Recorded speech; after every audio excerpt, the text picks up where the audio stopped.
Nós vamos ler o texto de Daniel, o capítulo 7, que é o texto básico para o nosso estudo nessa noite. Daniel, o capítulo 7. Abra sua Bíblia e acompanhe a leitura. Livro do profeta Daniel, o capítulo 7, os versículos 1 em diante. No primeiro ano de Belsazzar, rei da Babilônia, teve Daniel um sonho e visões ante os seus olhos. Quando estava no seu leito, escreveu logo o sonho e relatou a suma de todas as coisas. Falou Daniel e disse: eu estava olhando durante a minha visão da noite, e eis que os 4 ventos do céu agitavam o mar grande. 4 animais grandes, diferentes uns dos outros, subiam do mar. O primeiro era como leão e tinha asas de águia. Enquanto eu olhava, foram-lhe arrancadas as asas, foi levantado da terra e posto em 2 pés, como homem, e lhe foi dada mente de homem. Continuei olhando, e eis aqui o segundo animal, semelhante a um urso, o qual se levantou sobre um dos seus lados, na boca, entre os dentes, trazia 3 costelas, e lhe diziam: levanta-te, devora muita carne. Depois disso, continuei olhando, e eis aqui outro, semelhante a um leopardo, e tinha nas costas 4 asas de ave. Tinha também esse animal 4 cabeças, e foi-lhe dado domínio. Depois disto, eu continuava olhando nas visões da noite, e eis aqui o 4º animal, terrível, espantoso e sobremodo forte, o qual tinha grandes dentes de ferro. Ele devorava e fazia em pedaços e pisava aos pés o que sobejava. Era diferente de todos os animais que apareceram antes dele, e tinha 10 chifres. Estando eu a observar os chifres, eis que entre eles subiu outro pequeno, diante do qual 3 dos primeiros chifres foram arrancados. E eis que nesse chifre havia olhos como os de homem, e uma boca que falava com insolência. Continuei olhando, até que foram postos uns tronos, e o ancião de dias se assentou. Sua veste era branca como a neve, e os cabelos da cabeça como a pura lã. O seu trono eram chamas de fogo, e suas rodas eram fogo ardente. Um rio de fogo manava e saía de diante dele. Milhares e milhares o serviam, e miríades estavam diante dele. Assentou-se o tribunal, e se abriram os livros. Então estive olhando por causa da voz das insolentes palavras que o chifre proferia. Estive olhando e vi que o animal foi morto, o seu corpo desfeito e entregue para ser queimado. Quanto aos outros animais, foi-lhes tirado o domínio, todavia foi-lhes dada a prolongação de vida por um prazo e um tempo. Eu estava olhando nas minhas visões da noite, e eis que vinha com as nuvens do céu um como filho do homem, e dirigiu-se ao ancião de dias, e o fizeram chegar até ele. Foi-lhe dado domínio e glória e o reino, para que os povos, nações e homens de todas as línguas o servissem. O seu domínio é domínio eterno, que não passará, e o seu reino jamais será destruído. Quanto a mim, Daniel, o meu espírito foi alarmado dentro de mim, e as visões da minha cabeça me perturbaram. Cheguei-me a um dos que estavam perto e lhe pedi a verdade acerca de tudo isso. Assim ele me disse e me fez saber a interpretação das coisas. Esses grandes animais, que são 4, são 4 reis que se levantarão da terra, mas os santos do Altíssimo receberão o reino e o possuirão para todo sempre, de eternidade em eternidade. Então tive desejo de conhecer a verdade a respeito do 4º animal, que era diferente de todos os outros, muito terrível, cujos dentes eram de ferro, cujas unhas eram de bronze, que devorava, fazia em pedaços e pisava aos pés o que sobejava. E também a respeito dos 10 chifres que tinha na cabeça, e do outro que subiu, diante do qual caíram 3, daquele chifre que tinha olhos e uma boca que falava com insolência, e parecia mais robusto do que os seus companheiros. Eu olhava, e eis que esse chifre fazia guerra contra os santos, e prevalecia contra eles. Até que veio o ancião de dias, e fez justiça aos santos do Altíssimo. E veio o tempo em que os santos possuíram o reino. Então ele disse: o quarto animal será um quarto reino da terra, o qual será diferente de todos os reinos, e devorará toda a terra, e a pisará os pés, e a fará em pedaços. Os 10 chifres correspondem a 10 reis, que se levantarão daquele mesmo reino, e depois dele se levantará outro, o qual será diferente dos primeiros, e abaterá a 3 reis. Proferirá palavras contra o Altíssimo, magoará os santos do Altíssimo, e cuidará de mudar os tempos e a lei. E os santos lhes serão entregues nas mãos por um tempo, 2 tempos e metade de um tempo. Mas depois se assentará o tribunal para lhe tirar o domínio, para o destruir e o consumir até o fim.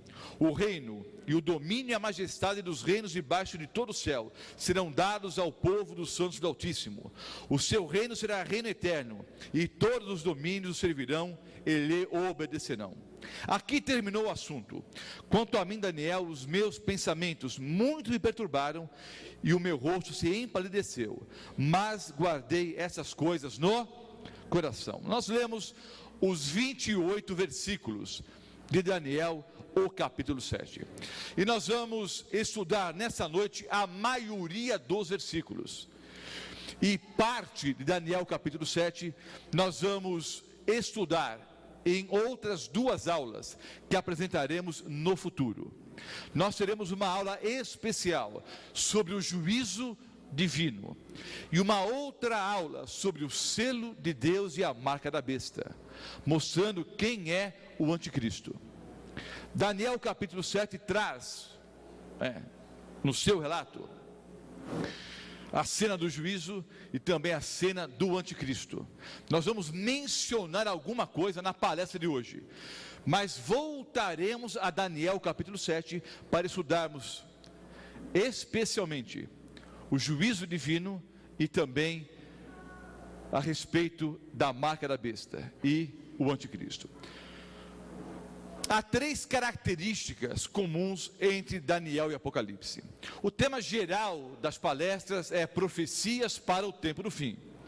E nós vamos estudar especialmente vários capítulos dos livros do profeta Daniel e o livro do Apocalipse.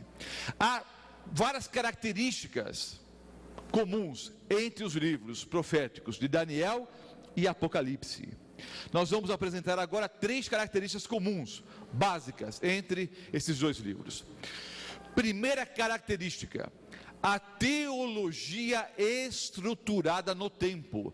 Há várias profecias de tempo no livro do profeta Daniel e também no Apocalipse. Então, todas as profecias apontam para o fim e para um fim, que é o estabelecimento do reino de Deus nessa terra.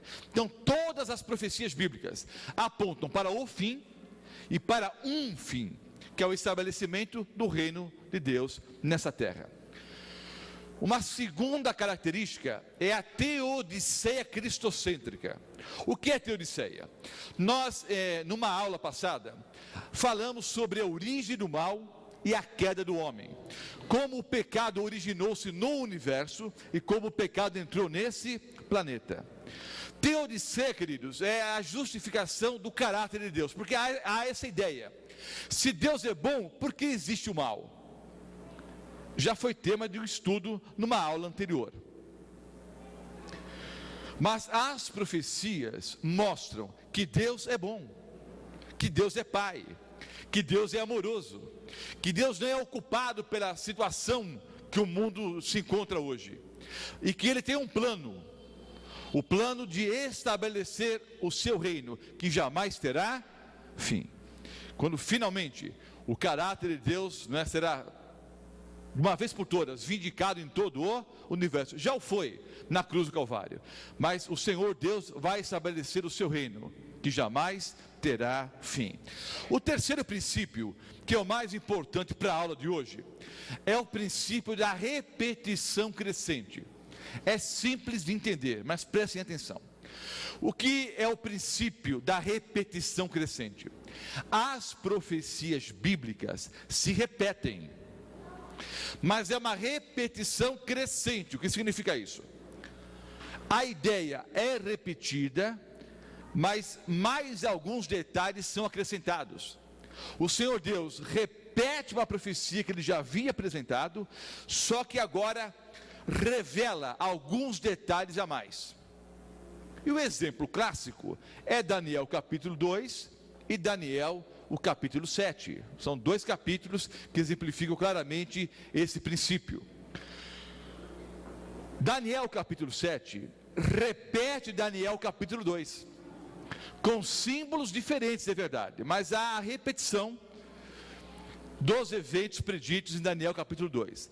Só que em Daniel capítulo 7, que nós acabamos de ler, há agora mais duas ideias que não foram apresentadas em Daniel capítulo 2. Em Daniel capítulo 2, nós vimos a história desse planeta, a história dos reinos desse mundo, tipificadas ali na estátua, que tinha a cabeça de ouro, o peito e os braços de prata, o ventre de bronze, as pernas de ferro e os pés em parte ferro e em parte barro. E depois uma pedra é cortada sem o auxílio de mãos, vem em direção à estátua e destrói então a estátua. Vimos na última aula que a estátua representa os reinos desse mundo, e a pedra representa a volta do nosso Senhor e Salvador Jesus Cristo, destruindo os reinos desse planeta e estabelecendo o seu reino que jamais terá fim. Em Daniel capítulo 7, há a repetição de Daniel 2, só que em vez de metais, há animais. Mas há mais duas informações agora acrescentadas aqui.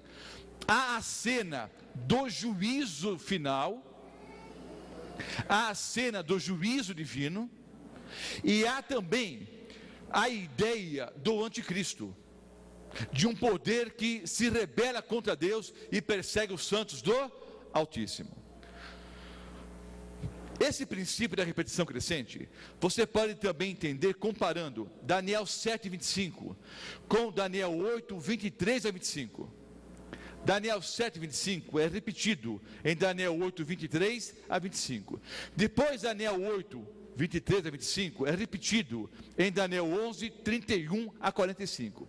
Então as profecias se repetem, mas sempre com uma informação a mais. É o princípio da repetição crescente. Daniel então, em visão, ele olha para o mar grande e vê 4 animais surgindo desse mar grande, em meio a tempestade, a ventos impetuosos. Ele vê 4 animais surgindo do mar grande. Nós estudamos na primeira aula que o melhor intérprete da Bíblia é a própria Bíblia. Então os símbolos proféticos, queridos, eles têm que ser interpretados à luz das Escrituras. Não é o que eu acho, não é o que eu penso, é o assim diz o Senhor. A Bíblia se autoexplica. O melhor intérprete da Bíblia é a própria Bíblia. Então 4 animais grandes, diferentes uns dos outros, subiam do mar. Vejamos aqui alguns símbolos proféticos apresentados em Daniel capítulo 7. Mar, em profecia bíblica, você pode conferir em Apocalipse 17:15. Mar simboliza povos, nações, tribos e línguas. Povos, nações, tribos e línguas. Bestas ou animais, são palavras sinônimas, representam reis ou reinos. Você pode ver em Apocalipse 17, versículo 15, e também em Apocalipse 17, versículo 23. Então, as bestas ou animais simbolizam reis ou reinos. Ventos simbolizam discórdia, destruição, confusão, guerras. Você pode conferir em Jeremias 49, os versículos 36 a 37. Conhecendo a interpretação dada pela própria Bíblia, fica muito mais fácil entendermos o texto. Vejam só: 4 bestas ou 4 animais surgem do mar grande e meio aos ventos. Já ficou fácil de entender. Se o animal na profecia bíblica representa reino, o que Daniel viu foram 4 reinos surgidos do mar grande. O mar simboliza povos, nações, tribos e línguas. Então, em meio aos povos, nações, tribos e línguas desse planeta, Daniel vê surgirem 4 reinos principais, em meio a ventos, ou seja, confusão, discórdia, guerras. Veja como a Bíblia se auto-interpreta. O primeiro animal que Daniel viu em visão era semelhante a um leão e tinha 2 asas. Ora, o leão é considerado o rei dos animais, e a águia é considerada a rainha das aves, não é? Então esse leão tinha 2 asas como águia. O leão alado, queridos, é historicamente um símbolo do reino de Babilônia. Então o leão alado simboliza o reino de Babilônia, o poderio, a potência do império de Babilônia. Depois as 2 asas foram cortadas. Isso quer dizer que o poder seria o quê? Tirado. E esse leão é colocado em pé e tem agora a mente de homem, ou seja, o seu caráter seria mudado. Esse império forte e poderoso perderia o seu vigor. Em Daniel capítulo 2, entendam o paralelismo. Em Daniel capítulo 2, o império de Babilônia estava representado pela cabeça de ouro na estátua. Em Daniel capítulo 7, pelo leão alado. E já estudamos ontem que o período de duração do império de Babilônia foi do ano 605 a.C. até o ano 539 a.C. Notem, quando Daniel teve a visão, a profecia ainda estava no futuro. É fato que Daniel viveu no tempo do Império de Babilônia e viveu algum tempo dentro do Império Medo-Persa. Mas a grande parte da profecia ainda estava no futuro. Hoje estamos estudando profecia já cumprida. Isso me dá consciência, me dá certeza de que as profecias que ainda estão no futuro hão de se cumprir exatamente como já se cumpriram as profecias de Daniel 2 e Daniel, o capítulo 7. Grande parte já se cumpriu, alguma coisa ainda está no futuro, como veremos hoje à noite. O segundo animal era semelhante a um urso. Esse urso tinha 3 costelas na boca. O urso simboliza o Império Medo-Persa. As 3 costelas que o urso tinha na boca representam os 3 impérios que os Medo-Persas destruíram para tomar conta do cenário. Que 3 impérios foram esses? Foram o reino da Babilônia, do Egito e da Lídia. Não confundo com Líbia. Então, os Medo-Persas destruíram a Lídia, o Egito e a Babilônia, tomando então conta do cenário mundial. Em Daniel capítulo 2, os Medo-Persas foram representados pelo peito e os braços de prata. Em Daniel capítulo 7, pelo urso, que tinha 3 costelas na boca. O terceiro animal era semelhante ao leopardo, que tinha 4 cabeças e 4 asas. O leopardo é um dos mamíferos mais velozes da natureza. Imagina um leopardo com 4 asas. As asas simbolizam a velocidade com que Alexandre o Grande dominou todo o mundo conhecido. Então, o leopardo com 4 asas simboliza o Império Grego-Macedônico. As 4 cabeças representam 4 generais. Após a morte de Alexandre, o seu filho deveria tomar o trono, mas foi assassinado pelo tio. Depois o tio também foi assassinado, não havia herdeiro para o trono. Então, depois de algum tempo, 4 generais, Cassandro, Lisímaco, Seleuco e Ptolomeu, esses 4 generais dividiram o Império Grego-Macedônico não é? O império que era de Alexandre foi dividido então entre esses 4 generais. As 4 cabeças simbolizam os 4 generais: Cassandro, Lisímaco, Seleuco e Ptolomeu. Em Daniel capítulo 2, o império grego macedônico foi representado pelo ventre de bronze. Em Daniel capítulo 7, pelo leopardo com 4 asas e 4 cabeças. E a duração do império está aí 331 até o ano 168 antes de Cristo.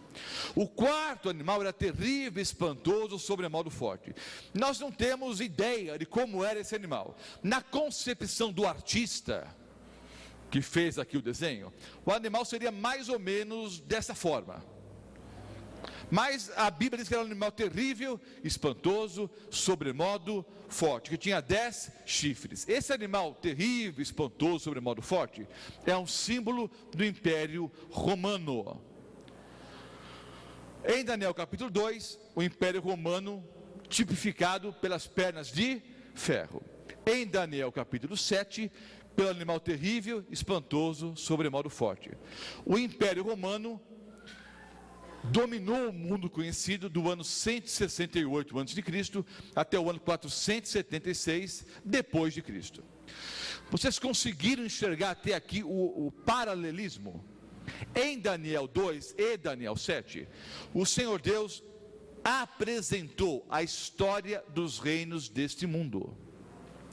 Em Daniel 2, pelos metais da estátua.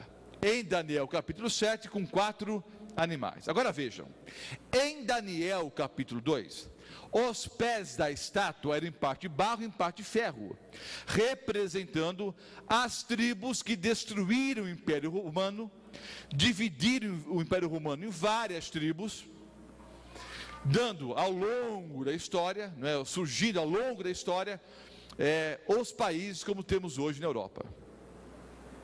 Então vejam, em Daniel capítulo 2, os pés da estátua simbolizavam o Império Romano dividido. Em Daniel capítulo 7, os 10 chifres. Ora, qual que é o paralelismo aqui? A estátua, com certeza, tinha que ter 10 dedos. O animal terrível, espantoso, sobremodo forte, é quantos chifres? 10.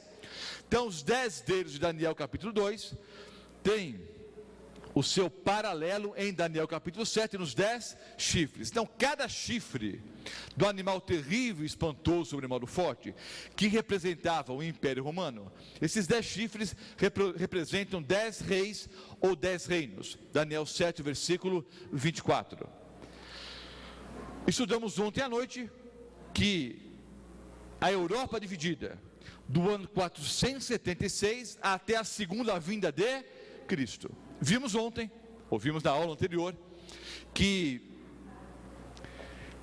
quando os reinos da Europa tentassem se unir, e a profecia diz que eles tentariam se unir, mas não conseguiriam, nem através de tratados, casamentos ou guerras, conquista, nada. Quando eles tentassem se unir, então uma pedra cortada sem o auxílio de mãos viria em direção à estátua, destruiria os reinos desse mundo e estabeleceria o seu reino que jamais teria fim. Então vejam bem, queridos, em Daniel capítulo 7, aqui o versículo 13, há a cena da volta do Senhor Jesus Cristo, estabelecer o seu reino que jamais terá fim. A Europa dividida, são mais de 20 tribos, foram mais de 20 tribos que destruíram o Império Romano, mas os historiadores identificam 10 principais. Quais são elas? Os ângulos, os francos, os visigodos, os suevos, os vândalos, os germanos, os burgundos, os ostrogodos, os lombardos e os érolos. Há outras tribos menores, mas essas são as 10 principais. Agora vejam, na visão de Daniel capítulo 7, Daniel ficou preocupado com os animais, mas ele ficou mais preocupado e teve interesse de saber a respeito do 4º animal, que era terrível, espantoso, sobremodo forte. O 4º animal chamou mais a atenção de Daniel. E ele ficou preocupado também com esse animal terrível, espantoso, sobremodo forte, que foi morto. Ele tinha 10 chifres, e no meio desses 10 chifres, de repente surgiu um outro chifre, uma ponta pequena, um pequeno chifre.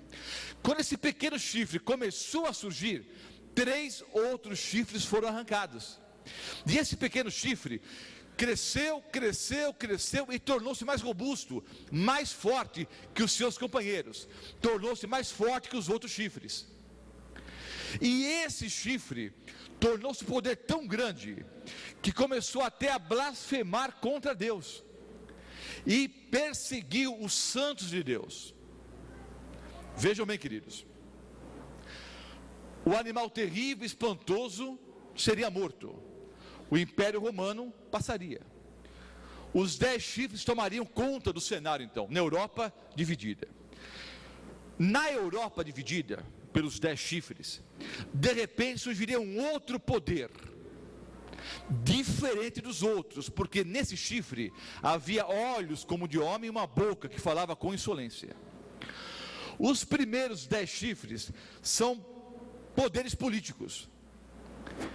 Esse 11º chifre, essa ponta pequena, é um poder político e religioso, porque ele ataca a Deus e ataca os santos do Altíssimo, e segundo a profecia, deveria se tornar mais forte, mais robusto que os seus companheiros. Em Daniel 2, então, 4 metais. Em Daniel 7, 4 animais, dentro desse paralelismo. Estando eu a observar os chifres, eis que entre eles subiu outro pequeno, diante do qual 3 dos primeiros chifres foram arrancados. E eis que nesse chifre havia olhos como os de homem e uma boca que falava com insolência. Daniel 7, o versículo 8. Os 10 chifres correspondem a 10 reis, que se levantarão daquele mesmo reino, e depois dele se levantará outro, o qual será diferente dos primeiros e abaterá a 3 reis. Daniel 7, versículo 24. O que é que faria esse poder?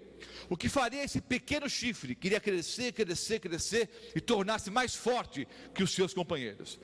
Entre outras coisas, esse chifre faria o seguinte: proferirá palavras contra o Altíssimo, magoará os santos do Altíssimo, e cuidará em mudar os tempos e a lei. Não é lei de trânsito, não é lei da física ou da química, não é lei estadual, federal, não. O que está em jogo aqui é a lei de Deus. Então ele magoará os santos do Altíssimo e cuidará em mudar os tempos e a lei, e os santos lhes serão entregues nas mãos, por um tempo, 2 tempos e metade de um tempo. Isso é uma profecia de tempo, queridos, que nós vamos explicar aqui, quando falarmos sobre o selo de Deus e a marca da besta. Mas eu já adianto, 1 tempo, 2 tempos e metade de um tempo, em profecia bíblica, vale 1260 anos, mas eu vou dar uma aula de mais ou menos uns 90 minutos, explicando o selo de Deus e a marca da besta. Então eu volto a esse assunto. Mas depois dessa perseguição, movida pela ponta pequena, por esse chifre que era pequeno, mas tornou-se mais forte que os outros, mas depois se assentará o tribunal, para lhe tirar o domínio, para o destruir e o consumir até o fim. Daniel 7, 25 e 26. Em Daniel 7, há a cena do ancião de dias, que é Deus, se assentando. Aprenda uma coisa: todas as vezes na Bíblia que você lê um texto onde o Senhor Deus se assenta, você tem que entender que é uma cena de início de juízo. Todas as vezes que a Bíblia diz que Deus se assentou, é cena de início de julgamento, início de juízo. Daniel capítulo 7 fala então sobre o início do julgamento, início do juízo. E todas as vezes na Bíblia que você lê que Deus se levantou, que Jesus se levantou, que Miguel se levantou, sempre que Deus se levanta é fim de juízo, é fim de julgamento. Então em Daniel capítulo 7 há a cena do início do juízo. Nós vamos numa aula no futuro estudar nos mínimos detalhes como será o juízo de Deus. Aliás, o juízo que já se iniciou, porque o juízo de Deus é dividido em 3 partes. juízo investigativo, juízo de comprovação ou juízo comprobatório e juízo executivo. Há 3 fases no juízo divino. A primeira fase já começou, queridos, mas eu vou explicar isso nos mínimos detalhes numa outra aula. Então, a cena do juízo e a cena também da ponta pequena. Sobre a égide dessa pequena ponta, ou desse pequeno chifre, ocorreria uma grande traição da palavra de Deus. Desvio do assim diz o Senhor. Não vou entrar em detalhes sobre o pequeno chifre, mas vou dar algumas dicas. Há 8 sinais identificadores para entendermos quem é o pequeno chifre. Primeiro sinal, ele surge da quarta besta. Olha, a quarta besta é o Império Romano. Das cinzas de Roma pagã, surgiu Roma papal, Roma religiosa. Então é um poder que surge depois do Império Romano, ou do poderio do Império Romano. Apareceu depois dos outros 10 chifres. Então, num período em que a Europa já estava sob o domínio desses 10 chifres, já havia uma divisão na Europa, surgiria então esse pequeno chifre, a ponta pequena. Terceiro sinal identificador.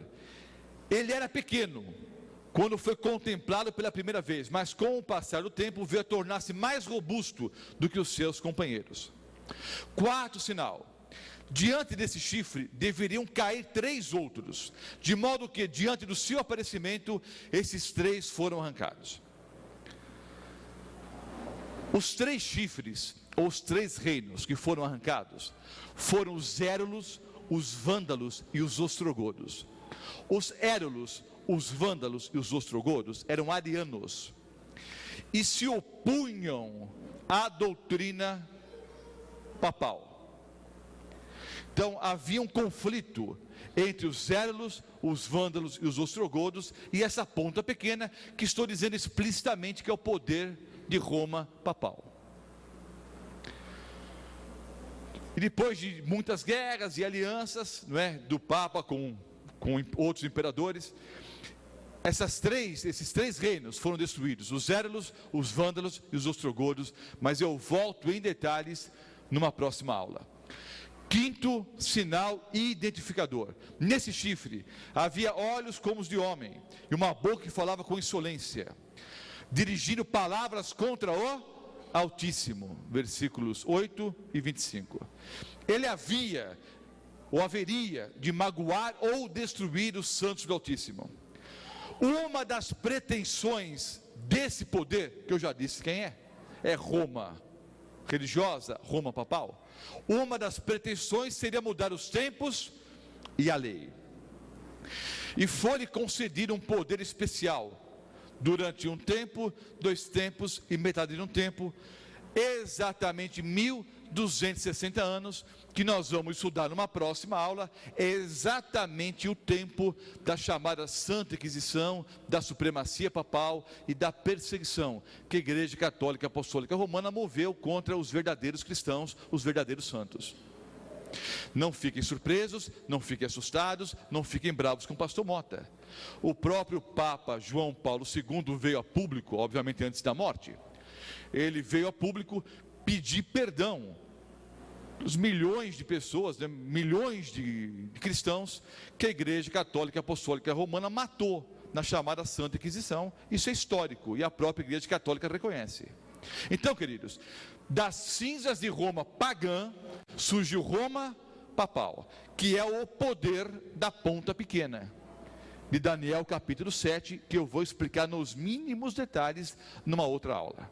Mas obviamente já deixei bem claro que a ponta pequena se refere ao poder papal, Roma religiosa. Os 10 chifres são poderes de índole política. O chifre pequeno é um poder político religioso. No versículo 13, há a cena da volta do nosso Senhor e Salvador Jesus Cristo a esse planeta. Daniel 2 e Daniel capítulo 7 apontam claramente para o final dos reinos desse mundo e o estabelecimento do reino de Deus, que jamais terá fim. O dia e a hora da volta de Cristo, ninguém sabe, queridos, mas o Senhor Deus nos deu algumas dicas. Já vimos ontem Daniel 2, quando os reinos da Europa tentassem se unificar, o Senhor Deus estabeleceria o seu reino, que jamais será fim. É justamente o tempo que nós estamos vivendo. Mas há em Mateus 24 alguns sinais muito claros, queridos. Eu não terei tempo agora de entrar nos mínimos detalhes, mas vamos ler juntos alguns versículos de Mateus 24. Eu volto a Daniel 7 para explicar a cena do juízo e a ponta pequena nos mínimos detalhes. Mas vamos encerrar a palestra de hoje falando um pouquinho sobre os sinais da volta de Cristo. Daniel 2, Daniel 7 apontam para a volta do nosso Senhor e Salvador Jesus Cristo. Vou ler aqui os versículos 1 em diante, de Mateus, o capítulo 24. Tendo Jesus saído do templo, ia se retirando quando se aproximaram dele os seus discípulos, para lhe mostrar as construções do templo.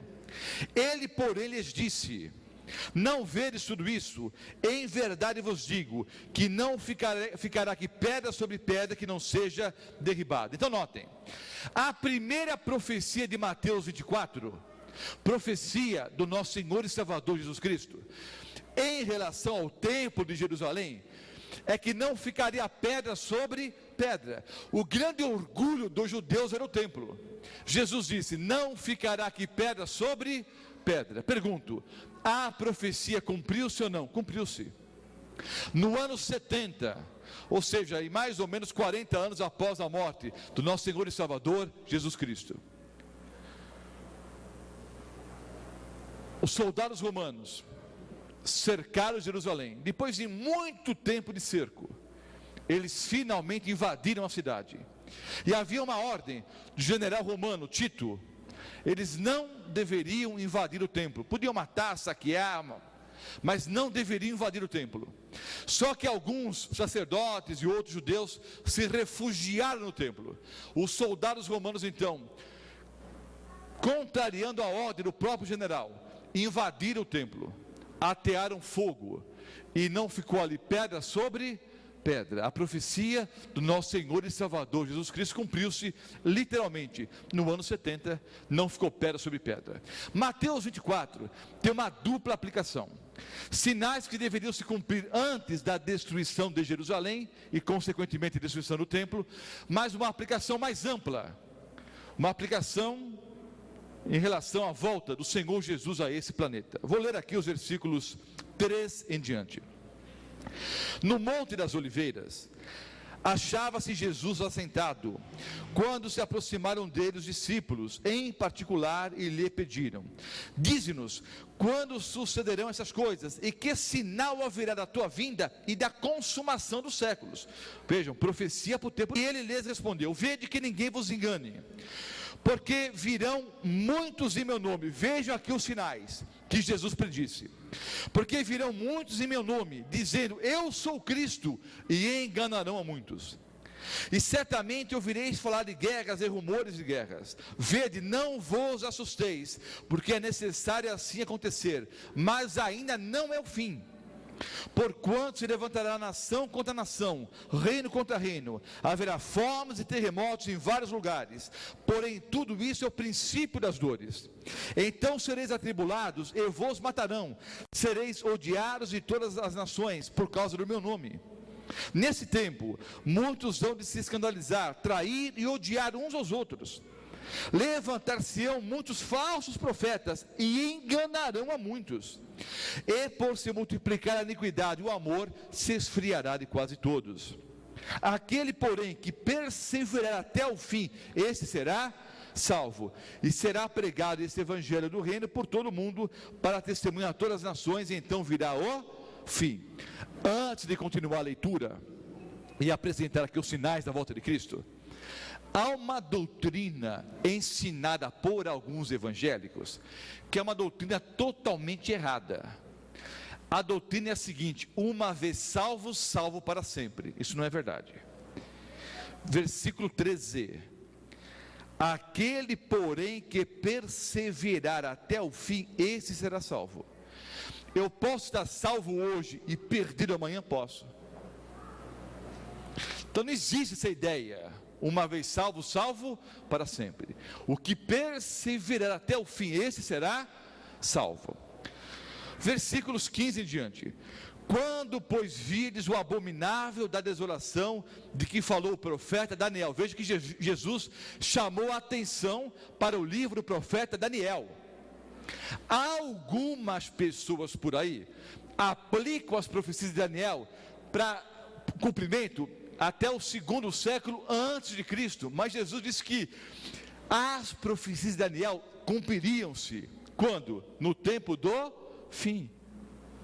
Está muito claro o texto aqui, que falou o profeta Daniel no lugar santo. Quem lê, entenda. Então os que estiverem na Judéia, fujam para os montes. Quem estiver sobre o eirado, não desça para tirar de casa coisa alguma. E quem estiver no campo, não volte atrás para buscar a sua capa. Ai das que estiverem grávidas e das que amamentarem naqueles dias. Orai para que a vossa fuga não se dê no inverno, nem no sábado. Vou abrir um parênteses, uma janelinha aqui. Interessante o versículo 20, não é? A profecia tem dupla aplicação: para a destruição de Jerusalém e a aplicação principal para a volta de Jesus. Ora, se o Senhor Jesus iria abolir a lei na cruz do Calvário, como alguns ensinam, ou muitos ensinam erroneamente, se Jesus iria abolir a lei na cruz do Calvário, a troco do quê? Ele pediu aqui em Mateus 24, versículo 20, para os judeus orarem para que a fuga não fosse no sábado. Ora, se ele ia abolir na cruz do Calvário, e a destruição seria 40 anos depois, agora veja a aplicação mais ampla. Jesus está ensinando aqui que nós cristãos, no tempo da perseguição que virá aos verdadeiros cristãos, antes da volta de Jesus, nós deveríamos orar para que a fuga não fosse no sábado. Ou Jesus não sabia o que pregava, ou o sábado não foi abolido. Mas é um tema de um outro estudo no futuro próximo. Versículos 21 em diante. Porque nesse tempo haverá grande tribulação, como desde o princípio do mundo até agora não tem havido, nem haverá jamais. Não tivessem aqueles dias sido abreviados, ninguém seria salvo, mas por causa dos escolhidos, tais dias serão abreviados. Então se alguém vos disser, eis aqui o Cristo, ou ele ali, não acrediteis, porque surgirão falsos cristos e falsos profetas, operando grandes sinais e prodígios, para enganar, se possível, os próprios eleitos. Queridos, o fato de alguém operar sinais e prodígios não garante que a pessoa é da parte de Deus. Falsos cristos e falsos profetas surgiriam, segundo a palavra de Cristo, enganando até os próprios escolhidos, se isso fosse o que? Permitido. Versículo 25: vede que vos tenho predito, vou-lo tenho predito. Portanto, se vos disser, eis que ele está no deserto, não saiais, ou ele no interior da casa, não acrediteis, porque assim como o relâmpago sai do oriente e se mostra até o ocidente, assim há de ser a vinda do Filho do Homem. Não existe arrebatamento secreto, todo mundo enxerga. Eis que vem com as nuvens e todo o olho verá. Versículos 29 a 31. Logo em seguida a tribulação naqueles dias, o sol escurecerá. Veja que dicas. O sol escurecerá, a lua não dará sua claridade, as estrelas cairão do firmamento, e os poderes do céu serão abalados. Então aparecerá no céu o sinal do Filho do Homem. Todos os povos da terra se lamentarão e verão o Filho do Homem vindo sobre as nuvens do céu com poder e muita glória. A cena que Daniel viu em Daniel capítulo 7, versículo 13. Ele enviará os seus anjos com grande clangor de trombeta, os quais reunirão os seus escolhidos dos quatro ventos, de uma a outra extremidade da terra. Vou ler agora os versículos 35 e diante. Passará o céu e a terra, porém as minhas palavras não passarão. Mas a respeito daquele dia e hora, ninguém sabe, nem os anjos do céu, nem o Filho, senão o Pai. Obviamente, hoje Jesus sabe o dia e a hora, mas como aqui na terra o Senhor Jesus viveu como homem, ele se humilhou como homem, para provar que era possível ser fiel a Deus. Ele que subsistia na forma de Deus, não tomou como usurpação ser igual a Deus, mas esvaziou-se a si mesmo. Então, aqui na terra, em submissão ao Pai, ele não sabia o dia e a hora. Hoje, obviamente, ele sabe.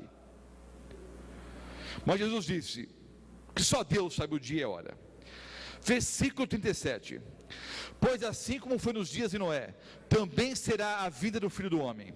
Porquanto assim como nos dias anteriores ao dilúvio, comiam, bebiam, casavam e davam-se casamento. Não é pecado comer, beber e casar. É que viviam como se o mundo não fosse acabar. Até o dia em que Noé entrou na arca, e não o perceberam, senão quando veio o dilúvio e os levou a todos. Então será também a vinda do Filho do Homem. 2 estarão no campo, um será tomado ou levado e deixado o outro. 2 estarão trabalhando no moinho, uma será levada e deixada a outra. Portanto, vigiai, porque não sabeis o dia em que vem o vosso Senhor. Antes de mostrar os sinais, me permita comentar a questão que eu acabei de ler agora. Quando Noé entrou na arca, ele, sua esposa, os 3 filhos e as 3 noras, 8 pessoas ao todo, e o anjo do Senhor fechou a porta da arca, veio o dilúvio. Diz o texto bíblico que Noé entrou na arca, veio o dilúvio e os levou a todos. Entenda uma coisa, que até alguns adventistas, ao lerem o texto, não compreendem. Jesus depois disse: 2 estarão trabalhando, um será levado e o outro deixado. 2 estarão trabalhando, uma será levada e outra deixada. Com base nesse texto, alguns evangélicos pregam a doutrina errada do arrebatamento secreto. Não existe arrebatamento secreto, já explicamos isso ontem. Mas me permitam citar esse texto. Primeiro ponto importante: uma doutrina não deveria estar alicerçada em apenas um texto bíblico. A doutrina verdadeira está alicerçada em vários versículos bíblicos, entenderam? Eu não posso pegar um texto fora do contexto ainda e montar uma doutrina em cima. Por isso que há várias doutrinas erradas por aí. Citam até a Bíblia, mas fora do contexto. Veja o contexto. 8 pessoas entraram na arca, veio o dilúvio e os levou a todos. Levou quem, queridos? Levou quem? Quem? Os ímpios, que foram levados para onde? Para a morte. Assim será a vinda do Filho do Homem. 2 estarão no campo, um será levado, outro deixado. Levado não é levado para o céu, é levado para a morte. Você não pode pegar o mesmo verbo no mesmo capítulo e aplicar de uma forma, não é? E 2 versículos depois de outra forma. Queridos, na verdade, o deixado é que é deixado vivo, o deixado é que recebe a vida eterna. O levado é levado para a morte. Veio o dilúvio e os levou a todos. Levou para onde? Para a morte. Quando Cristo voltar, os justos serão deixados vivos. Mas pastor, não vamos ser levados para o céu? Sim, mas entenda o verbo no contexto aqui. O deixado é o que recebe a vida eterna. O levado é levado para onde? Para a morte. E Jesus vem sentado no trono, com poder e grande glória. Todos os anjos do céu, os mortos ressuscitam, os justos são arrebatados. Não tem nada de secreto. Vimos isso ontem à noite. Mas eu quis tocar no assunto, porque esse texto é usado pelos evangélicos para pregar o arrebatamento secreto. Há um livro da Casa Publicadora Brasileira que eu recomendo. O livro é Ninguém Será Deixado para Trás. Mas se não quiser ler o livro, já expliquei aqui também. Ninguém vai ser deixado para trás, queridos. Mas vamos explicar isso melhor ainda na aula de amanhã, na próxima aula. Não ficou pedra sobre pedra. Dize-nos quando sucederão essas coisas e que sinal haverá da tua vinda e da consumação dos séculos. Aí as dicas que nós já lemos. Vejam só. Logo em seguida a tribulação daqueles dias. Essa frase, logo depois da tribulação daqueles dias, se refere a Daniel 7, 25 e 26. Aquele período de 1000 1260 anos que o poder político religioso de Roma perseguiria os santos do Altíssimo. Logo após esse período, alguns sinais extraordinários aconteceriam. O sol escurecerá, a lua não dará sua claridade, as estrelas cairão do firmamento e os poderes do céu serão abalados. Mateus 24, versículo 29. Logo após então essa perseguição movida por Roma religiosa, alguns sinais extraordinários aconteceriam. Vejam bem, o sol não dará sua claridade. Queridos, é um baita sinal, não é? Só que essa profecia já se cumpriu. No dia 19 de maio de 1780, ao meio-dia, e por toda a tarde o sol deixou de brilhar, e a lua apareceu vermelha como sangue. Não foi um eclipse. O dicionário de história americana relata esse dia como o dia escuro. O dia escuro. Como é que nós sabemos que não foi um eclipse? Porque os cientistas podem, de maneira muito clara, prever quando acontecerão os próximos eclipses. E podem também dizer quando ocorreram os eclipses do passado. Então é histórica e cientificamente comprovado que não foi um eclipse. Sem nenhuma razão plausível, lógica, racional, ao meio-dia e por toda a tarde daquele dia, o sol simplesmente não brilhou, e a lua apareceu vermelha como sangue. O outro sinal, dia 13 de novembro de 1833, durante 6 horas consecutivas, ocorreu uma grande e inexplicável queda de meteoritos. Se você morar numa cidade não muito poluída e ficar olhando para as estrelas, é possível que numa noite clara você possa ver 1 ou 2 cometas. Mas durante 6 horas, no dia 13 de novembro de 1833, ocorreu uma gigantesca e inexplicável chuva de meteoritos. Então, com esses 2 sinais, queridos, nós entendemos que começou o tempo do fim. E os cristãos na época, no dia escuro e na queda das estrelas, entenderam que eram sinais que se referiam à volta do Senhor Jesus a esse planeta. Com esses 2 eventos, começou o tempo do fim. Hoje vivemos no tempo do fim. Cristo pode voltar a qualquer momento. Jesus predisse falsos cristos e falsos profetas. Há 2000 anos atrás, o Senhor Jesus escreveu a manchete da revista Isto É. Apareceu esse indivíduo aí, dizendo: eu sou o Cristo. Mas pastor, ele é completamente louco. Eu sei disso, mas ele tem milhares de seguidores. Milhares. Há alguns anos atrás, eu estava à tarde em casa, e eu já disse para vocês que eu não gosto muito de ver televisão. Assisto noticiário de vez em quando, gosto de assistir esporte quando eu tenho tempo, mas eu não paro em canal nenhum. Eu fico com o controle remoto mudando ali a cada 10 segundos ou 15. Eu, num dia de folga, estava à tarde em casa, passei por alguns canais e vi o programa que na época era, se não me engano, no SBT, o programa do Serginho Groisman. Era um programa vespertino, um programa para jovens e adolescentes, e esse indivíduo estava lá. E obviamente o Serginho Groisman fazia várias perguntas para ele. A uma certa altura, esse indivíduo disse: Serginho, você não crê que eu sou Cristo, mas há pessoas no seu auditório que sabem que eu sou Jesus. Eu pensei, bom, quebrou a cara.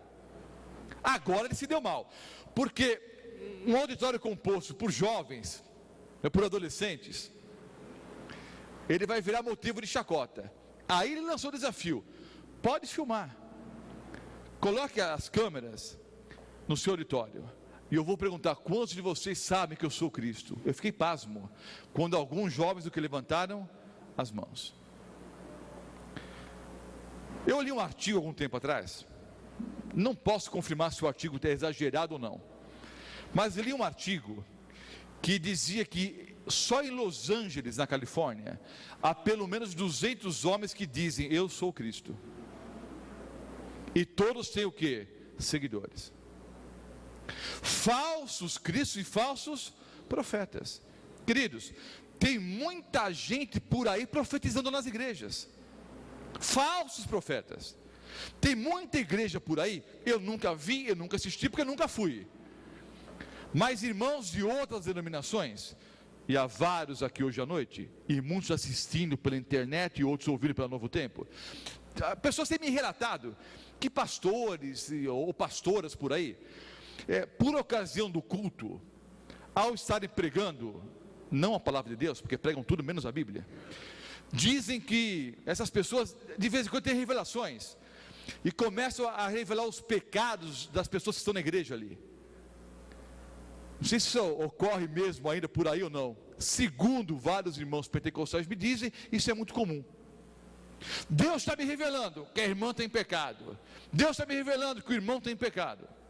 Entenda uma coisa: se isso acontecer em qualquer lugar que você estiver, entenda o seguinte: se o pastor ou a pastora da tua igreja começa a revelar os pecados dos outros, você tem que entender que quem mostrou para ele ou para ela foi o demônio, porque Jesus nunca mostra os pecados dos outros para terceiros.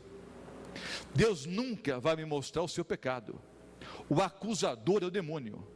Se alguém por aí está dizendo, Deus me revelou o seu pecado, você pode ter certeza que alguém revelou, mas não foi Deus não, foi o diabo. O diabo é o acusador. E esse tipo de profeta está cheio por aí. E tem muita gente por aí enrolando a língua, dizendo que está profetizando. Eu vou numa aula explicar o que é o verdadeiro dom de línguas e esse blá blá blá que há por aí. Há um dom de línguas verdadeiro, e há uma contrafação demoníaca que permeia várias igrejas por aí. Há o verdadeiro dom de línguas e há uma contrafação satânica. Como é que eu vou saber se aquilo que você fala na igreja é verdadeiro ou não, não é ser da parte de Deus ou não? Numa próxima aula eu vou explicar. Mas falsos cristos e falsos profetas operando grandes sinais. Cuidado, querido, sinal não é evidência que a pessoa é da parte de Deus. Pelos seus frutos os conhecereis. Jesus predisse guerras, fome, terremotos. As guerras sempre existiram, mas não com a intensidade das guerras que nós presenciamos nos últimos anos. Milhões de pessoas morreram na Primeira e na Segunda Guerra Mundial. O ser humano hoje tem o poder bélico para destruir o planeta dezenas ou centenas de vezes. Num artigo que li também há algum tempo atrás, o articulista, o autor dizia que há mais ou menos 60 quilos de explosivos para cada ser humano na face da Terra. Para cada indivíduo da face da Terra, há 60 quilos de explosivos. Dá para explodir o planeta várias e várias vezes. Fome. No tempo em que você ficou assentado aqui, ouvindo pela internet, ouvindo pela Rádio Novo Tempo, entenda que nessa 1h30 que ficamos aqui, milhares de pessoas morreram de fome ao redor do planeta. Há nesse país milhões de famintos. Hoje, ao redor do mundo, milhares de pessoas morreram e morrerão de fome. E talvez você que me ouve agora, ou está presente aqui, está chateadinho, está triste. A irmã está chateada porque ao vir aqui para a igreja rasgou a meia. Rasguei a meia, estragou o dia. Arranharam meu carro, furou o pneu do automóvel. Está chateadinho, triste porque riscaram o teu carro. Hoje, queridos, milhões de pessoas vão dormir com fome no planeta. E milhares de pessoas morreram de fome durante o dia. Alguns estudiosos afirmam que entre 5 e 6 crianças morrem de fome a cada minuto. Você conta até 60. Ou faz o seguinte, conta até 10. Assim, ó. 1, 2, 3, 4, 5, 6, 7, 8, 9, 10. Uma criança morreu de fome. Conta até 10 de novo. Outra criancinha morreu de fome. Você está tristinho, porque está com algum problema na tua vida? Eu sei que você enfrenta dificuldades, mas nós temos a grata alegria de estarmos aqui. Temos o que comer em casa, e temos o alto privilégio de podermos estudar a palavra de Deus. E a palavra de Deus diz que brevemente Ele virá para nos levar para um lugar onde não haverá mais fome, dor, sofrimento, nada disso. Todas as coisas serão feitas novas. Fome, terremotos. Acabamos de presenciar nos noticiários, o terremoto em Roma. Mas a terra, queridos, treme diariamente. Os terremotos sempre existiram, mas nas últimas décadas, a incidência de terremotos tem aumentado assustadoramente. Eu estava conversando com um cientista e eu tinha a seguinte ideia: o sismógrafo é o aparelho que detecta a localização do terremoto e a intensidade do terremoto. É uma escala, né? Escala Richter, não é? Que essa escala diz qual é a intensidade do tremor. Qual era a minha ideia? Que com o avanço da ciência, o sismógrafo tornou-se um aparelho mais potente, mais sensível. Então eu entendia que os terremotos até que estavam aumentando, mas nem tanto.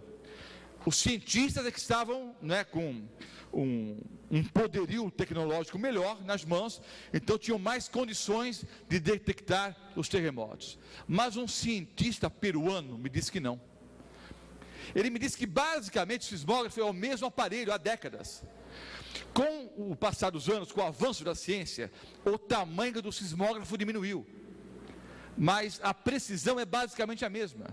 E me disse então esse cientista peruano: os terremotos estão crescendo, a incidência de terremotos cresce assustadoramente a cada dia. Ele não era um cristão, um cientista ateu inclusive, mas que reconhece que o mundo está em turbulência, guerras, fome, terremotos, sinais da breve volta de Jesus a esse planeta. No versículo 37 de Mateus 24, é uma outra dica: pois assim como foi nos dias de Noé. Mas pastor, como é que eu vou saber como foi nos dias de Noé? A Bíblia diz, Gênesis 6, o versículo 11. Gênesis 6, o versículo 11. Como é que era a terra nos dias de Noé? E Deus destruiu os seres humanos, à exceção de 8. A terra estava corrompida à vista de Deus e cheia de violência. Como foi nos dias de Noé, seria antes da volta de Jesus. Preciso comentar alguma coisa, queridos? A terra estava cheia de violência. O coração humano corrompido, vícios, drogas, violência, desamor. Um jovem perder a vida por causa de um par de tênis. O rapaz matar a avó por causa de R$5 para comprar crack. Uma jovem que leva um susto no trânsito e leva um tiro na cabeça. Papai que vai ao shopping com um filhinho nos braços, passeando com o filhinho ali. Um homem que trabalhava 10, 12 horas por dia, teve um tempo para ir até o shopping center com o filho. E no shopping center, um segurança desconfiando de alguém ali que aparentemente estava numa atitude suspeita. Há uma discussão. O segurança saca a arma, o bandido também. Há um tiroteio no shopping e o pai leva um tiro na cabeça.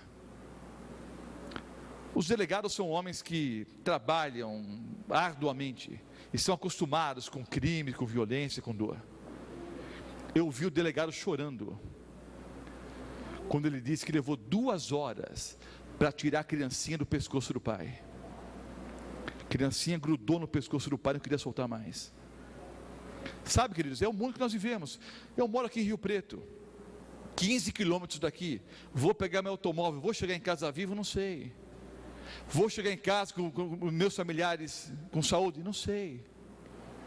É o mundo que nós vivemos, de morte, sofrimento, dor e violência, sinais da volta do Senhor Jesus Cristo. Mateus 24:12, por se multiplicar a iniquidade, o amor esfriará de quase todos. E essa frase vale para a igreja, viu, irmãos?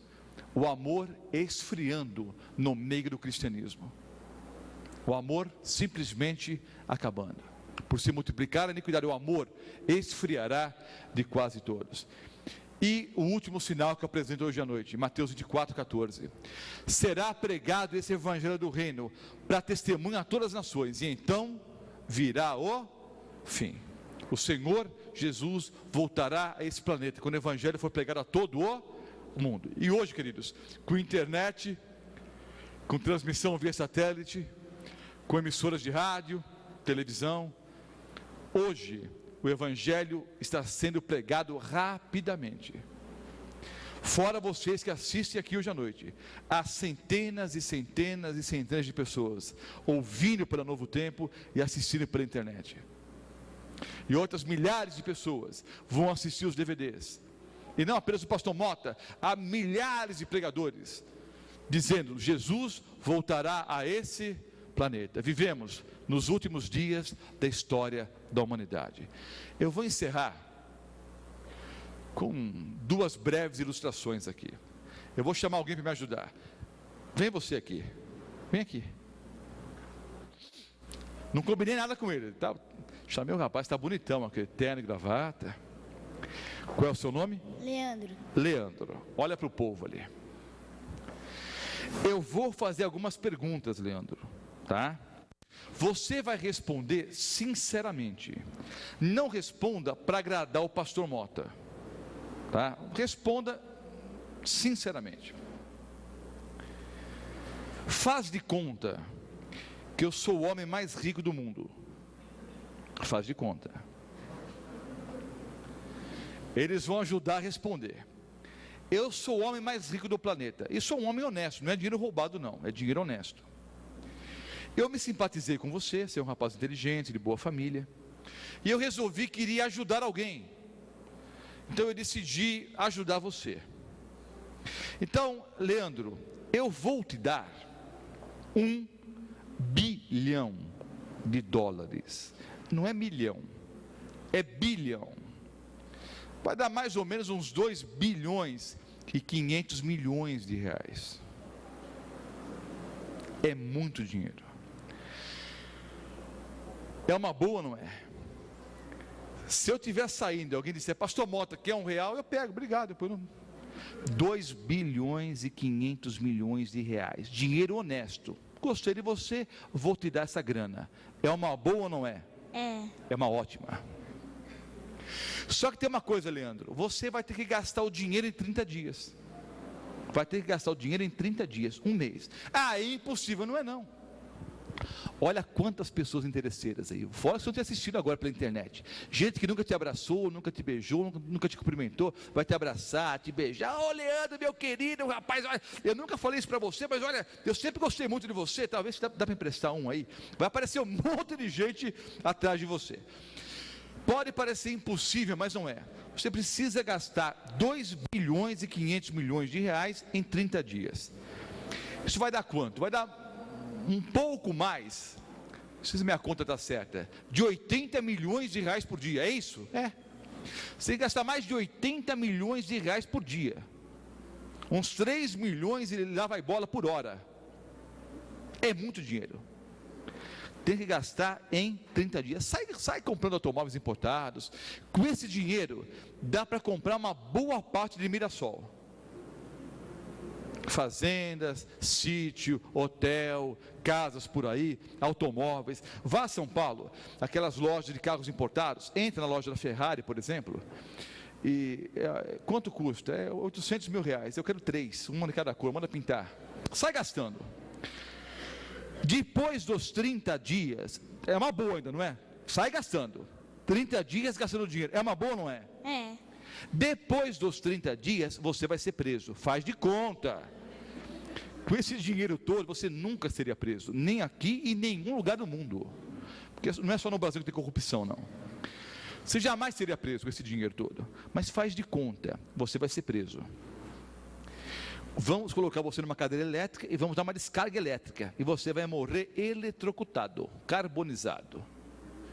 Pega essa grana agora, gasta em 30 dias, e depois dos 30 dias, você morre eletrocutado na cadeira elétrica. É uma boa ou não é? Gasta a grana agora e depois morre. É uma boa ou não? Não. Não. Devia ter chamado outro. Você é muito ingrato, rapaz. Todo esse dinheirão, faz o que quiser em 30 dias e depois morre. Não é uma boa? Não, era melhor. Não, por quê? Era melhor ficar sem dinheiro mesmo. Era melhor ficar sem dinheiro? Era. Melhor ficar sem dinheiro e com vida? É. O que é mais importante, o dinheiro ou a vida? A vida. Por isso eu te chamei. Você tem jeito de ser um menino inteligente, é mesmo. Deus te abençoe, filho. Pode sentar. É loucura pegar esse dinheiro todo e morrer daqui a 30 dias. Mas Satanás faz uma proposta parecida com essa. O diabo chega e diz: vou dar 75, 80 anos de vida para vocês. Mentira. Aliás, Satanás é o pai da mentira, né? João 8:44. Quem dá vida é Deus. Mas o diabo vem e diz: vou dar 75, 80 anos de vida para vocês. Faça o que vocês quiserem, sai com a mulherada, vai encher a cara, curte o mundão, esquece o negócio de Deus, Jesus, religião, volta de Cristo, Bíblia, aproveita o mundão. E depois dos 80 anos, você morre comigo no fogo. E a maioria diz o quê? Sim. Aí vem Jesus e diz: olha, eu vou dar 80 anos de uma vida melhor para vocês, porque cristianismo é uma vida melhor hoje. E depois dos 80 anos, eu vou dar a vida eterna. E a maioria diz o quê? Hein? Não. É loucura? Não, é muito pior do que loucura. Porque a Bíblia diz que até os loucos encontram o caminho da salvação. Tem que ser pior do que louco para trocar essa porcaria desse mundo, não é? Ou deixar a vida eterna em troca dessa porcaria desse mundo aqui. Você já parou para pensar o que é vida eterna, queridos? Vida eterna, vida que não acaba nunca mais. Imagina, você pega um pardal, solta o pardal voa até o Rio de Janeiro. Dá quantos quilômetros aqui até o Rio de Janeiro? Uns 350, 400 até São Paulo, uns 800 quilômetros, um pouco mais. O pardal sai voando 800 quilômetros para ir, 800 para voltar, 1.600 quilômetros. Não sei quanto tempo ele leva numa viagem como essa, mas o pardal voa até o Rio de Janeiro, pousa lá no Pão de Açúcar, lá, pega um grãozinho, né, um corcovado ali, pousa ali, pega um grãozinho de areia e volta para Mirassol aqui. Pega um grãozinho de areia, voa para cá. 1000 anos depois, alguém pega um segundo pardal, solta o pardal vai até o Rio de Janeiro, pousa no Corcovado, volta para Mirassol e põe um segundo grãozinho de areia aqui. 1000 anos depois, alguém pega um terceiro pardal, solta o pardal vai até o Rio de Janeiro, pega um grãozinho de areia, volta para cá. Entenderam? A cada 1000 anos alguém solta o pardal vai até o Rio de Janeiro, pega um grãozinho de areia lá no Corcovado e traz para Mirassol. Quando os pardais tiverem transportado todo o Corcovado do Rio de Janeiro para Mirassol, terá se passado 1 segundo na vida eterna. Vida que não acaba nunca mais. Não, pastor, não quero não. Essa vida já está ruim, dor nas costas, problema, suor, lágrimas. Não é essa porcaria de vida que você tem aqui não. É vida da melhor qualidade. Vida eterna. Vida que não acaba nunca mais, de graça. É só abraçar Jesus como Salvador. Isso está fácil, queridos. É só abraçar Cristo. Vou chamar alguém aqui à frente. Rapaz, até finge que está dormindo ali, só para não vir aqui, ó. Brincadeira. Vem você aqui, filha. Vem cá. Vem aqui. Pega essa Bíblia aqui, ó. Qual é o seu nome? Natiele. Hein? Natiele. Natiele. Você está nos visitando aqui, Natiele. Que bom, viu? Seja bem-vinda aqui no nosso meio. A Natiele entendeu a palestra. E ela crê que Jesus vai voltar a esse planeta. Tá ok? Faz de conta que eu não creio na volta de Jesus, tá bom? Você crê, eu não creio. Aí você tenta me convencer que Jesus vai voltar, e eu não acredito. Aí ela diz, olha, mas a Bíblia fala, há 2.500 versículos bíblicos que dizem que Jesus vai voltar a esse planeta. Mas o que é isso, Natiele? A Bíblia é um livro de louco. Meia dúzia de bêbados se encontraram no barzinho da esquina e escreveram esse livro. Veja que eu sou um blasfemo, eu sou terrível. Não quero saber de Bíblia, de Jesus, de igreja, nada. Em meio à conversa, eu digo, Natiele, eu vou apostar com você que Jesus não vai voltar. Cristão não aposta, mas é uma aposta santa. Ela aposta que Jesus vai voltar, eu aposto que Jesus não vai voltar. Nos despedimos. 20 anos se passam. Aí quando ela diz, Natiele, como é que você está, querida? Sumiu, faz tempo que eu não te vejo. Soube que você casou, está com 6 filhos, mas que loucura, menina. Olha, lembra aquela conversa que nós tivemos há 20 anos atrás? Lembra que eu te falei que Jesus não iria voltar? Não voltou. E aí? Pergunto, o que é que foi que eu ganhei? Nada. Continuei na mesma vidinha medíocre de sempre. O que ela ganhou? 6 filhos, mas isso é brincadeira, não é? O que ela ganhou? Sendo fiel à palavra de Deus, sendo fiel à pessoa de Cristo. Viveu melhor, com mais saúde, com mais alegria. Tem um lar cristão, tem um lar feliz, está educando os filhos no caminho do Senhor. Uma vida muito melhor. Ela não perdeu nada, e eu não ganhei nada. Mas vamos inverter a história. Eu encontro a Natiele, quando eu vou cumprimentá-la, eu olho e vejo Jesus voltando em poder e grande glória. O que ela me disse é verdade, o que a palavra de Deus diz é verdade, Cristo está voltando. O que é que foi que ela ganhou? Tudo. Viveu bem aqui e vai ganhar a vida eterna agora. O que é que eu vou perder? Tudo. Vivi mal aqui e vou jogar a vida eterna fora. Uma dica de um amigo: não aposte contra a Bíblia, você perde sempre. Cristo vai voltar a esse planeta. 2.500 versículos bíblicos dizem isso claramente. Quer você queira, quer você não queira, quer você esteja preparado ou não, vem um dia, e está muito próximo, que o Senhor Jesus voltará em poder e grande glória. Obrigado, Natiele, Deus te abençoe ricamente, viu? Cristo está voltando. Vou fazer um apelo para você. Vocês vão descobrir, vocês que me assistem pela internet, os que ouvem pela Novo Tempo, os que assistem ao vivo aqui, que ao longo das conferências, eu não sou muito de fazer apelos emocionais, porque eu descobri que muitas pessoas que choram na igreja, depois assistem o jogo de futebol e também choram, quando o time perde, assistem a novela das 8 e também choram. Eu aprendi a fazer apelos mais racionais, mais inteligentes. As pessoas vêm chorando à frente. Eu fiz muito apelo emocional ao longo do meu ministério. As pessoas choram, voltam para casa, tomam um banho frio, tudo volta a ser como antes. Eu quero perguntar nessa noite, todos vocês que me assistem pela internet, os que ouvem pela Novo Tempo, e os que estão pessoalmente aqui em Mirassol, todos vocês que querem tomar uma decisão inteligente ao lado de Jesus. Então a ideia é a seguinte: eu creio que Jesus vai voltar a esse planeta, e eu quero estar preparado, eu quero ir para o céu com Jesus. Por isso, eu quero tomar uma posição ao lado do meu Senhor e Salvador, Jesus Cristo. Todos vocês que querem tomar essa decisão inteligente, racional, movidos pela razão e pelo estudo da Bíblia, Senhor, eu quero ir para o céu, eu quero estar preparado. Você se coloca em pé, onde você estiver. É a tua resposta para Deus. Amado Pai Celestial, nessa noite estudamos Daniel capítulo 7, vimos coisas importantes para a nossa vida.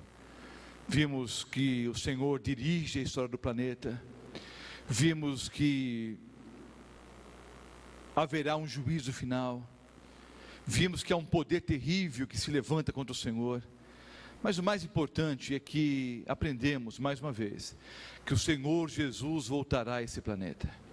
Estudamos alguns sinais que o Senhor predisse em Mateus, no capítulo 24, E nós temos presenciado esses sinais. Nós temos visto nos últimos dias os sinais se cumprindo exatamente como o Senhor Jesus predisse há 2000 anos atrás.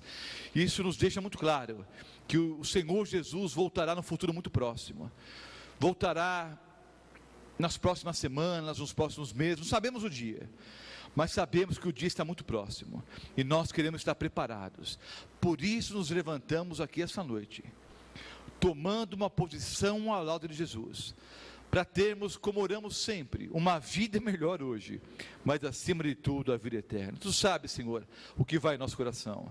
Tu sabes quais são as nossas angústias, os nossos traumas, as nossas dúvidas, os nossos medos.